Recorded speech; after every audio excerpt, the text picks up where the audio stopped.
My sister let our parents destroy me for her mistake and laughed while they kicked me out, so I cut her out forever. 6 years later, she's begging me to save her from the same fate. When my sister turned my back on me, 24 hours after I risked my life for her. Me and her grew up in an ultra-religious household, complete with the kind of crazy mom who beat it into us that we'd burn in hell if we ever sinned. I grew up terrified of her and the church, but as I got older, I started rebelling in my own little ways. I'd make friends with people who weren't Christian, I'd come down with terrible fevers on Sundays, and I'd always try to teach my sister that she was her own person with a choice. That was my mistake. Because just a few weeks after my first conversation with her about it, I noticed something was off with her. She started getting pale and queasy every morning. She withdrew into herself and stopped talking to everyone except me. After a lot of pressing when our parents weren't present, she admitted that she had gotten pregnant. My eyes went wide. I started asking her if she was ready to be a mother, and that's when she broke down and said she had already terminated the baby with the help of a school counselor. I told her it was okay. She had nothing to worry about, but it turns out she did, because our parents found the pregnancy test in the bathroom bin a few days later. They came into our room, more excited than ever, asking which one of us was blessed enough to have a baby. I glanced over at Emily, and she was absolutely trembling. She looked like she was about to pass out from fear. And so, like the protective older sister I was, I blurted out, "It was me." My parents looked ecstatic. But then I continued, "I didn't want it. I got it terminated." In fact, it made me realize I never want kids in my life. Just like that, my parents went white, then absolutely exploded. Mom started screaming that I was an abomination who was going to suffer in hell for eternity, and my dad stared with silent disgust. They wasted no time dragging me before the church elders next Sunday. I stood there shaking and humiliated, while the pastors called me unclean and demanded I publicly confess to everyone or leave forever. It felt unreal, watching my life unravel because I'd wanted to protect my sister. That night, with my parents telling me to repent or be gone, I stuffed some clothes in a bag and left. I spent the night sleeping curled up in my car, and my sister texted me, promising we'd always stay close, thanking me over and over. I clung to that text like everything I'd lost had been worth it to protect her. But that didn't last. Because from literally the next morning on, Emily's responses were extremely slow. She didn't FaceTime like she promised. She didn't text back like she said she would. The one message I got from her hinted at the fact I was no longer her sister. I remember being desperate, borderline spamming her asking her if she was okay. I thought this was my parents doing. Until I realized the cold truth. It happened the night an old friend of mine from church who similar to me messaged out of nowhere. She told me she'd heard about me. According to her, our parents had turned me into a villain in our church, and our sister into some sort of hero. And apparently, my sister was eating it up. Last week, she even supposedly spoke about me being not right for this world in front of the entire congregation while my parents looked on. I was crushed. Devastated. What's worse is that by this point I was already getting max 1 reply per day, and within a week my sister stopped texting back entirely. I actually drove to her school one of the days, hoping this was all some misunderstanding. But when she saw me, she turned away and walked off. She wouldn't say a word. My parents unblocked my number just to call me later that day, and yelled at me that I was mentally unstable and manipulative. I heard my sister in the background. She was laughing. I thought about exposing her, about dropping the truth there and then, but I decided against it. Staying in that house with them was punishment enough. I hung up and forced myself to forget. It's 6 years later now, and a few weeks ago my cousin reached out to me. She told me about a big family gathering that was happening, and said my parents told her to invite me because there's something they need to tell me. I thought about it, and though that part of my life had long sailed, I still went because I wanted to see my sister again, even if it was just for closure. But then I arrived, and reality slapped me really hard. What my parents wanted to tell me wasn't an apology or anything, but rather that Emily had just given birth to a baby boy. The father was there, a 41-year-old regular member of the church. My sister was dressed in all white and was sitting with perfect posture, no emotion on her face, and was being praised for being a good Christian mother. Throughout that whole night, nobody really talked to me, not even my sister. I got no apology, no closure, at least that's what I thought. Because as I was walking upstairs, she cornered, "Sis, I'm sorry, you gotta help me." My heart dropped into my stomach as I looked into her eyes and saw the terrified 16-year-old girl I'd tried to save all those years ago, trapped now in a woman's body with a baby in her arms and a wedding ring that looked more like a shackle. She pulled me into the upstairs bathroom and locked the door. The baby was downstairs with Harold, and she kept glancing at the door like he might burst through any second. Her hands were shaking as she told me everything. The bathroom hadn't changed much since we were kids. Same faded floral wallpaper, same cracked tile by the tub where I'd dropped Mom's ceramic angel figurine when I was 12. Emily sat on the closed toilet lid, wringing her hands in her lap, while I leaned against the sink trying to process what she was saying. She said our parents had forced her to marry Harold when she turned 18. They called it redemption for her sin, a way to make things right with God. She'd tried to refuse, but they threatened to kick her out with nothing, just like they'd done to me. Harold had been interested in her since she was 15, always finding excuses to talk to her after church, bringing her little gifts, bookmarks with Bible verses, homemade cookies from his mother, a bracelet with a tiny cross charm. Our parents saw him as the perfect solution. He was 28, established in his father's construction business, a deacon in the church. What more could they want for their wayward daughter? I asked her why she'd turned on me all those years ago. She started crying, these quiet sobs that shook her whole body. She said she was terrified and desperate. Our parents had told her that if she didn't denounce me publicly, they'd investigate deeper and find out the truth. They'd already been suspicious because she was the one who'd been sick every morning, the one who'd been sneaking crackers into her room to settle her stomach. So she did what they wanted. She gave speeches about how I'd corrupted her, how I'd brought sin into their godly home. She ignored my texts, all those desperate messages I'd sent from the parking lot of the shelter where I'd spent my first night. She laughed when they called me a whore, a Jezebel, a stain on the family name. Every word felt like a knife twisting in my chest. But looking at her now, trapped in this nightmare of a marriage, her face gaunt and her eyes hollow, I couldn't stay angry. I told her I'd help her get out. We started planning right there in that bathroom, whispering like we used to when we were kids, plotting to sneak extra dessert. She said Harold monitored everything: her phone, her bank account, where she went, and who she talked to. He'd even installed tracking apps on her devices, hidden behind innocent-looking icons. Our parents backed him up completely, saying a wife should submit to her husband in all things. She couldn't even go to the grocery store without him or someone from church accompanying her. The one time she'd tried, he'd shown up 15 minutes later, all smiles for the other shoppers while his grip on her arm left bruises. I gave her my number, writing it on a piece of toilet paper with an eyeliner pencil I found in the drawer. I told her to memorize it, then delete it. We'd have to be careful. I said I'd look into women's shelters and figure out how to get her and the baby somewhere safe. She hugged me so tight I could barely breathe, whispering thank you over and over into my shoulder. She smelled like the same vanilla lotion she'd used in high school, but underneath was something else. Fear, maybe. Or just the staleness of a life lived in captivity. When we came out of the bathroom, Harold was waiting at the bottom of the stairs. He's this tall, thin guy with cold eyes and a smile that never reaches them. His hair was perfectly combed, not a strand out of place, and he wore the same style of polo shirt and khakis that all the churchmen favored. Modest, unremarkable, designed to blend in. He asked Emily what took so long, his voice friendly but with this edge underneath, like a knife wrapped in velvet. She mumbled something about the baby making her emotional and needing a moment. He stared at me for a long second, his pale blue eyes calculating, before taking her arm and leading her back to the living room. I noticed how she flinched slightly at his touch, how her shoulders tensed. I left shortly after that, making excuses about the long drive back to the city. The house felt suffocating, all those family photos on the walls showing smiling faces that hid so much pain. The drive home felt surreal, like I'd stepped back in time and found everything exactly as horrible as I'd left it, just with new paint. The same streets, the same church steeple visible from the highway, the same weight pressing down on my chest. Over the next few days, I threw myself into research. I found shelters in nearby cities that specialized in religious abuse cases, looked up lawyers who did pro bono work for domestic violence survivors, even watched YouTube videos about recognizing tracking apps on phones. My laptop screen became a maze of tabs. Escape planning checklists, state custody laws, forums for ex-fundamentalist women sharing their stories. Emily managed to text me from a friend's phone saying Harold had gotten suspicious about us talking and was watching her more closely. She'd had to tell him I'd only come to see the baby, that we'd barely spoken. We decided to meet in person instead.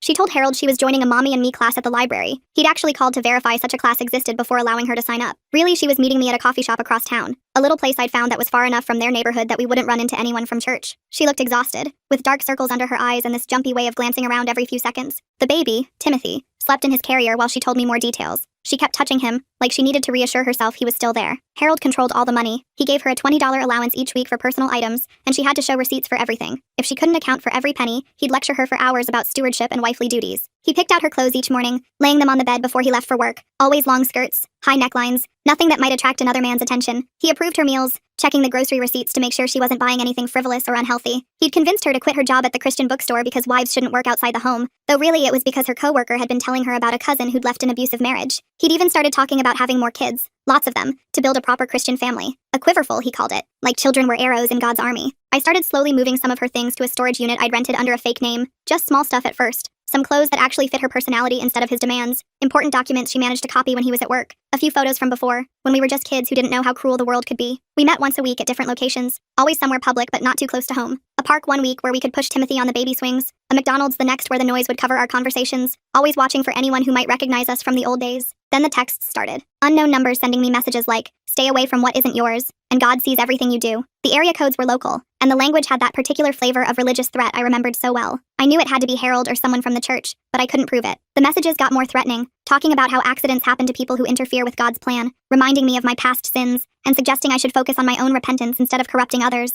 Emily was getting more scared too. Harold had started checking the mileage on her car, making sure it matched up with where she said she'd been. He'd calculated the exact distance to every approved location: the grocery store, the library, the church. If she was even a mile over, he'd interrogate her about where she'd gone. He'd call the places she said she was going to verify she was really there, chatting with the librarians and store clerks like a concerned husband just checking in. Once he showed up at the library during the fake mommy class, and she had to pretend she'd gotten the day wrong. She spent the whole hour reading picture books to Timothy in the children's section, while Harold browsed the Christian living shelf nearby. We switched to only meeting when Harold was definitely busy. Church elder meetings on Tuesday nights, men's Bible study on Thursdays. Even then we kept it short, maybe 20 minutes at most. I'd give her prepaid phones to hide, but he kept finding them. He'd tear apart her closet looking for evidence of something, though he never said what. Once he found one tucked inside a box of tampons, the one place she thought he'd never look. His face had gone cold and quiet, which she said was worse than when he yelled. My mom started calling me too, not to apologize or anything, but to lecture me about staying away from Emily's marriage. She said I was trying to destroy a union blessed by God, that I was still the same selfish girl who'd culled her grandchild. The words were familiar, worn smooth by years of repetition. I hung up on her mid-sentence, but not before I heard my father in the background, quoting scripture about honoring thy father and mother. One night Emily didn't show up to our meeting spot.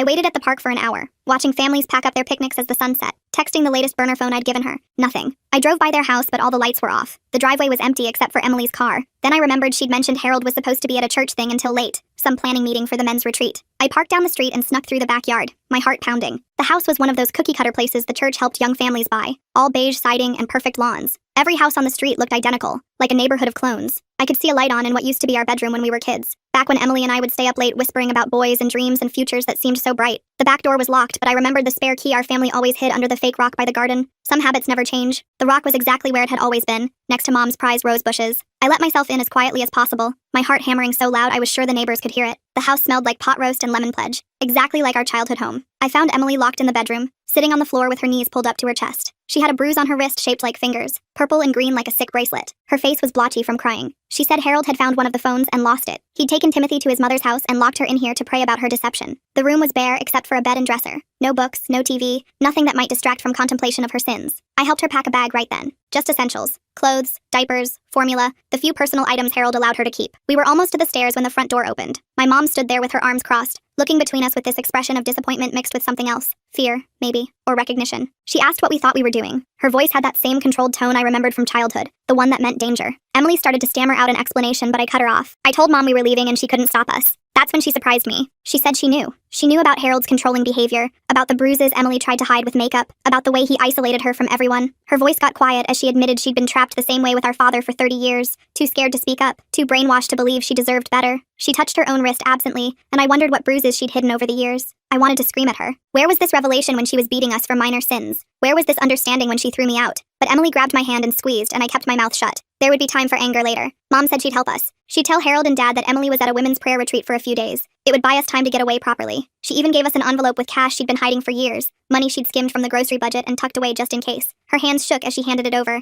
and I saw my father's car pulling into the driveway. We loaded Emily's stuff into my car while Mom kept watch. She hugged Emily goodbye but didn't try to touch me. I was fine with that. As we drove away, I saw her in the rearview mirror, standing in the driveway looking smaller than I'd ever seen her. My father was getting out of his car, and I saw her shoulders straighten as she prepared to lie for us. I'd arranged for Emily to stay at a shelter 2 hours away. They specialized in helping women from religious communities, understood the specific challenges and fears. The building was nondescript, could have been any office complex, but inside it was warm and welcoming. The intake worker was this kind woman named Betty, who didn't judge when Emily broke down crying during the paperwork. She just handed over tissues and said it was brave to leave, that God wanted more for his daughters than fear and control. But Harold wasn't done. He filed a missing persons report, claiming Emily had postpartum depression and wasn't thinking clearly. The police showed up at the shelter, but Emily was able to tell them she was there voluntarily. Harold then tried to get custody of Timothy through the church's informal court system they used to settle disputes. It wasn't legally binding, but in their community, it might as well have been law. That's when I started reaching out to other women from our old church. Patricia, the one who'd first told me about Emily's speeches against me, was surprisingly helpful. She gave me names of other women who'd been in similar situations, who'd been married off young to older men and suffered in silence. Her own daughter was 17, and being courted by a man in his 30s. She was starting to see the pattern. I spent weeks collecting their stories. Margaret talked about her husband monitoring her phone calls, how he'd installed recording software and listened to every conversation later.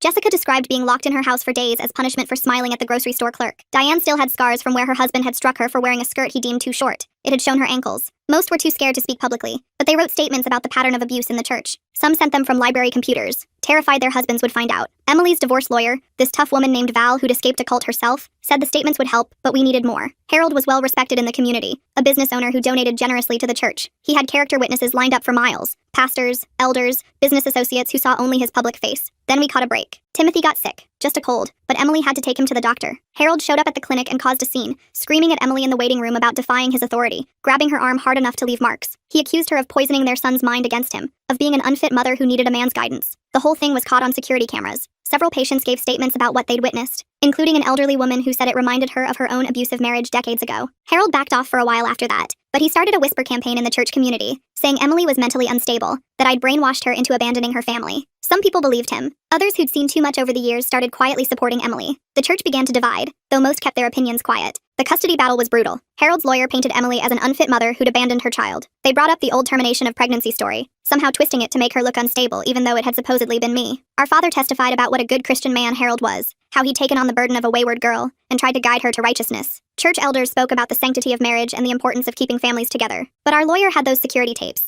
She had the statements from other women. She had documentation of Harold's financial control, the tracking apps, the isolation. She'd found a pattern of behavior that was hard to ignore. Slowly, the truth started coming out. During all this, Emily and I were rebuilding our relationship. We'd stay up late in her tiny shelter apartment, talking about everything we'd missed in each other's lives. She told me about the years of pretending, of hating herself for betraying me, of feeling trapped in a life she never wanted. She talked about her wedding day, how she'd thrown up before walking down the aisle, how our mother had told her it was just nerves and God would help her learn to love Harold. I told her about sleeping in my car, about building a life from nothing, about the therapy that helped me understand our upbringing was abuse, not love. We cried together, laughed together, slowly became sisters again. The church started fracturing. Some members stood by Harold and the old ways. Others began questioning what they'd been taught about submission and obedience. A group of younger women started meeting secretly to discuss their own experiences. They met in Margaret's basement while their husbands thought they were at quilting circle. The pastor tried to shut it down, but they kept meeting anyway, growing bolder with each gathering. Harold got desperate. He started showing up places he knew Emily would be, not violating the restraining order technically, but skirting right up to the edge. He'd sit in his car outside the grocery store. He'd drive slowly past the shelter. Once he left a Bible on my car windshield with verses about wives submitting to husbands highlighted in yellow.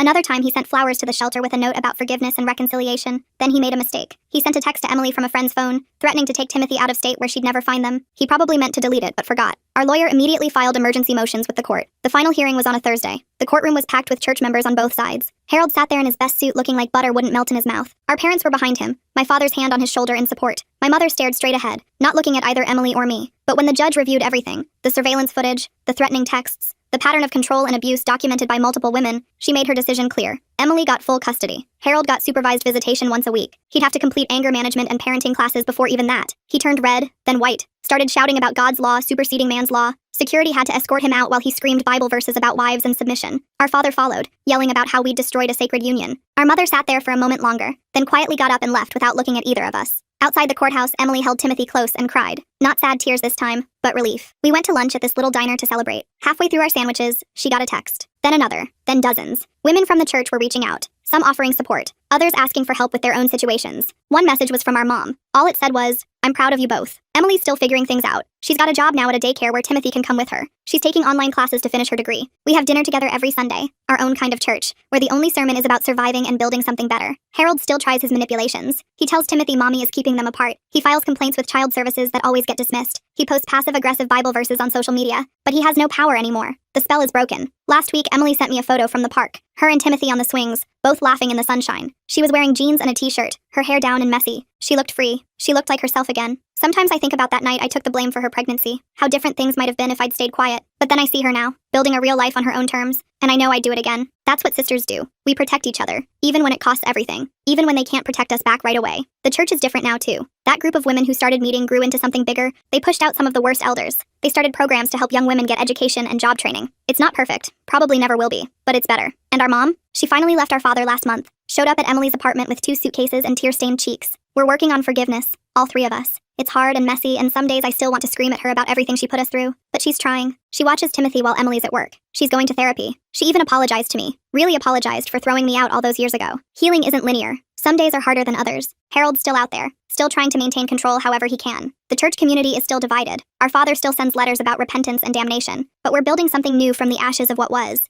and for the first time in our lives, we're doing it together. The healing thing is harder than I expected. Emily's doing better, but Harold keeps finding new ways to mess with us. Last month, he convinced some church members that Emily was poisoning Timothy against him. They started showing up at the daycare where she works, standing outside with signs about godly parenting. The daycare director had to call the cops twice. Then Harold filed a complaint saying Emily was neglecting Timothy's spiritual education. He got 3 church elders to write letters about how important it was for children to be raised in the faith. Our lawyer shut that down quick, but it still rattled Emily. She started second-guessing everything, wondering if she was damaging her son by keeping him away from church. I told her that was ridiculous. Timothy was happy and healthy and loved. That's what mattered. But I could see the old programming kicking in. All those years of being told she was worthless without the church's approval. Things got worse when Harold started dating again. This 19-year-old girl from the youth group named Sarah. Her parents were thrilled their daughter had caught the attention of such a godly man. Never mind that he was twice her age with a history of abuse. In their world, a divorced man was still better than no man at all. Emily found out when Timothy came back from visitation talking about his new mommy. Harold had been telling him that Sarah would be his real mother soon, that Emily was just confused and would realize her mistake eventually. Timothy was only 3 and didn't understand why mommy got so upset. We went back to the lawyer, but there wasn't much we could do. Harold was allowed to date whoever he wanted during his visitation time. As long as he wasn't directly harming Timothy, the court wouldn't intervene. Val said to document everything and wait for him to mess up again. He always did eventually. The mess up came sooner than expected. Sarah reached out to Emily through Facebook, asking to meet. Emily was suspicious, but I convinced her to go. We met at a Starbucks downtown, far from Harold's usual spots. Sarah looked even younger in person, wearing one of those shapeless dresses the church girls always wore, her hair in a braid so tight it pulled at her temples. She was pregnant, 4 months along and terrified. Harold had been everything she dreamed of at first. Attentive, generous, talking about their future family. Then they got engaged, and things changed. He started controlling what she wore, who she talked to, where she went. He'd installed those same tracking apps on her phone. When she tried to talk to her parents, They told her she was blessed to have such a protective husband. The worst part was what he'd said about Emily. He told Sarah that Emily had mental problems, that she'd tried to call Timothy multiple times, that the only reason he'd divorced her was to protect their son. He said once they were married, they'd get full custody and raise Timothy properly. Sarah had believed it all until she'd seen the court documents at his house, the real ones that talked about his abuse. Emily's hands shook as she listened. I could see her wanting to run, to pretend this wasn't happening, but she stayed. She told Sarah the truth about everything, the control, the isolation, the bruises hidden under long sleeves. She showed her pictures from the security footage at the doctor's office. Sarah went pale. We gave her Val's number and told her she had options. She didn't have to marry him. She could leave, get help, protect herself and her baby. She cried and said her parents would disown her. Another single mother bringing shame on the family. Emily reached across the table and took her hand. Told her shame was better than fear. Freedom was better than prison. Even a prison decorated with Bible verses. Sarah left that day still engaged to Harold, but she called Val the next week. Then she disappeared from church, from Harold's social media, from everywhere. Her parents filed a missing persons report, but she was smart enough to call and tell them she was safe, just not coming back. Harold went ballistic. He showed up at Emily's apartment screaming about how she'd corrupted another innocent girl.